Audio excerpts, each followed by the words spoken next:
ইসলামের খুবই গুরুত্বপূর্ণ একটি ফতোয়া, মনোযোগ দিয়ে শুনবেন, কারণ এর মাধ্যমে আপনি জান্নাতি না জাহান্নামী নির্ধারণ হবে।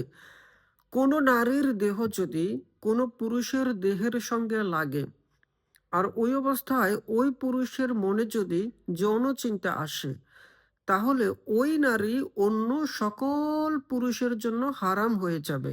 অর্থাৎ ওই নারীকে আর অন্য পুরুষের সঙ্গে বিয়ে দেয়া যাবে না। দিলে সেই বিয়ে হালাল হবে না এবং তাদের সন্তানাদি হালাল হবে না। আজীবন তারা হারামের মধ্যে সংসার করবে। তাহলে এবারে চিন্তা করেন, বর্তমান যুগে যেই স্কুল, কলেজ, ইউনিভার্সিটিতে পড়ালেখা করছে মেয়েরা, তারা তো তাদের ছেলে বন্ধুদের সঙ্গে অবাধে মেলামেশা করছে, লোকাল গাড়িতে আসা যাওয়া করছে, কত পুরুষের সঙ্গে লাগছে।